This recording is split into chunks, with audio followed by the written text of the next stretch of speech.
প্রায় ২৭ বছর পর আবারও একবার দিল্লির মসনদে ভারতীয় জনতা পার্টির কৃতিত্ব সম্পূর্ণভাবে প্রধানমন্ত্রী নরেন্দ্র মোদীর বলে প্রতিক্রিয়ায় জানালেন রাজ্যের মুখ্যমন্ত্রী ডাক্তার মানিক সাহা। প্রধানমন্ত্রী নরেন্দ্র মোদী সবার জন্য চিন্তা করেন, এই ফলাফল প্রত্যাশিতই ছিল। দুর্নীতিতে আকণ্ঠ নিমজ্জিত ছিল অরবিন্দ কেজরিওয়াল নেতৃত্বাধীন আম আদমি পার্টির সরকার।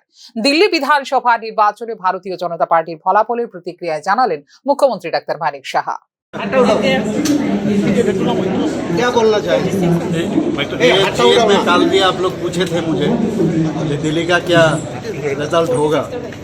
आप देखिए जो हमने कहा था और देशवासी जानते थे, अंडर द लीडरशिप ऑफ हमारा honourable prime minister Narendra Modi ji जिस तरह जनता के लिए काम करते हैं, सोचते हैं, गरीब के लिए, हर व्यक्ति के लिए सोचते हैं, ये होना ही था।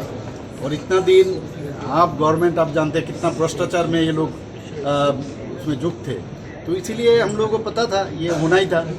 और आफ्टर लॉन्ग टाइम फिर से हम दिल्ली में भारतीय जनता पार्टी का ये गवर्नमेंट फॉर्म कर रहा है।